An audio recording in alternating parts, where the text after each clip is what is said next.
I know deep up my feelings for you. Welcome back to Reality Latest Gist, my good people. Welcome back to your #1 channel and home for reality news on politics and many other cocoa wey dey sup for inside our country, Nigeria. We don't come back again with legit. We don't come back again with report wey I go like share give the general public. And this informate, my good people. Now about the banter wey dey go on between the All Progressive Congress and the People's Democratic Party for inside Edo State. The cocoa now be say, the Edo State government don begin dey sama accuse dey give the leaders of the opposition People's Democratic Party. Say na dem dey sponsor insecurity for inside Edo State. And they sponsor the insecurity to undermine the administration of Governor Monday Okpebholo. This information, my good people, it dey come directly from the chief press secretary to the governor, and this man dey go by the name Fred. You know say for inside one statement wey this man release on Tuesday, maybe the 11th day of March for inside this year 2025, he now come dey yarn say he get one intelligence report wey dem receive, and this intelligence report dey indicate the involvement of the leaders of the People's Democratic Party for the recent kidnappings and violent crimes wey dey happen for inside Edo State. He now come dey describe the opposition, their outcry. He now come dey yarn say the People's Democratic Party, na dem dey cry pass about the insecurity wey dey happen for inside Edo State. Meanwhile, na dem dey press the pim of the insecurity. So therefore, their cry na crocodile tears. And this man come dey accuse the People's Democratic Party of deliberately orchestrating chaos while pretending to be concerned about the safety of the public.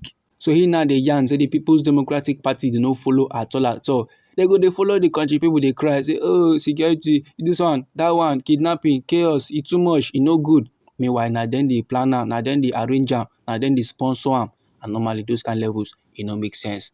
According to how Oga Fred, wey be the chief press secretary to the governor, take yarn about the matter, he said the sudden concern wey the People's Democratic Party, their leaders, dey express is nothing but a smoke screen to divert attention from their complicity. Say these are the same individuals who, during the 2024 governorship election, go give weapon to non-state actors. They go give dangerous weapon to men so that they will do kasala business for the governorship election. And many of them, which were never recovered. That is those armed weapons now when they give the countrymen, they do jaguar business.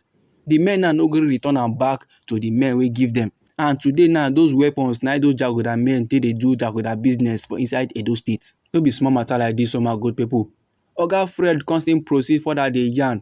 Say the strategy of the People's Democratic Party now to create an atmosphere of fear and to spread misinformation and to discredit the current administration.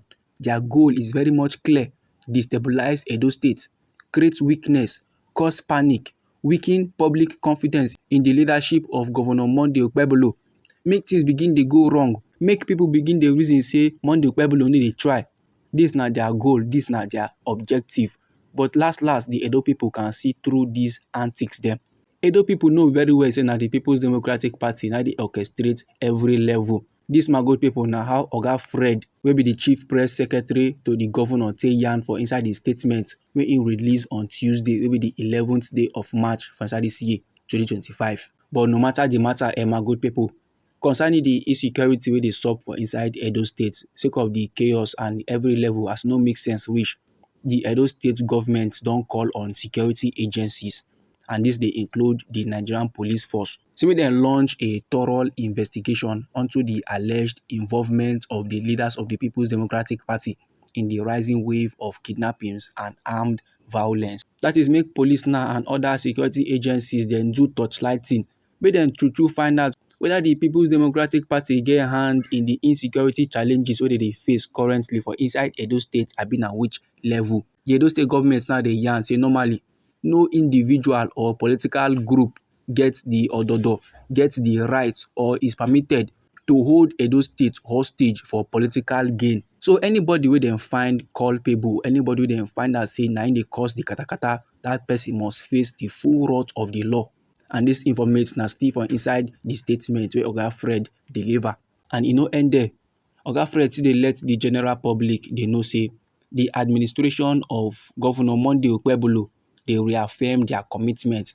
Them now still plaster on their commitment to tackle insecurity and protect lives and property of Edo State people and protect lives and property. The government now dey urge the residents of Edo State say make dem remain vigilant and make dem no fall for wetin dem dey describe as the PDP their deceptive tactics dem. He say insecurity normally dey thrive when the men wey dey cause the insecurity palava dey believe say dem dey untouchable, nothing fit happen to dem. But time now don reach for security agencies to prove them wrong. Time now don reach for security agencies to let them know say they are not untouchable. Meanwhile, still on Tuesday, wey be the 11th day of March for inside this year 2025, the House of Representatives don give accolade to the Edo State Governor, wey be Senator Monday Okpebholo, sake of the establishment of a joint security task force to tackle the insecurity challenges for inside Edo State. The task force so wey dey go by the name Operation Rescue. The Edo State government, led by Monday Okpebholo, don empower them, don give them security vehicles and other gadgets dem, and e don still give them the mandate to restructure Edo State Security Corps to strengthen community-based security measures across Edo State. And the resolution of the House of Reps, good people, e dey follow the adoption of a motion of urgent public importance wey dey sponsored by the member wey dey represent Esan North East, Esan South East Federal Constituency for inside Edo State. And this person dey go by the name Mr. Henry Okogie.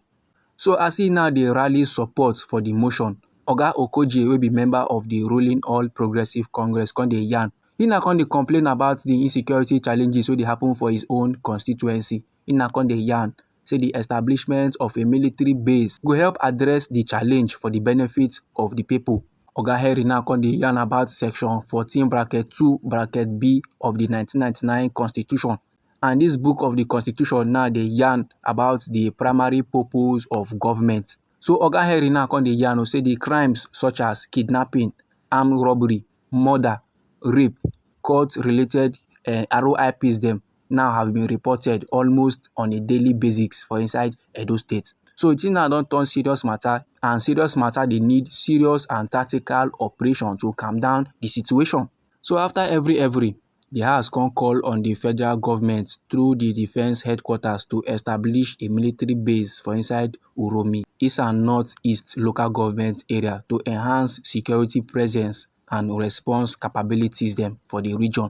The House constantly mandates the defense headquarters, their committees on defense, army, national security and intelligence, plus police and legislative compliance, to enhance security presence and response capabilities them for inside the region. All these levels now to make sure say Edo State dey safe for Edo State people. And this my good people now the informate wey I wan share give the general public. Anyhow the thing be you for body, or if you get contributions about this very particular topic, feel free make you drop am inside our comment section. You know say now we be reality latest gist. Now they like give on our reality news on politics and many other cocoa wey dey happen for inside we nation Nigeria. So if you like this update and you would like to receive more, try make you subscribe to this channel.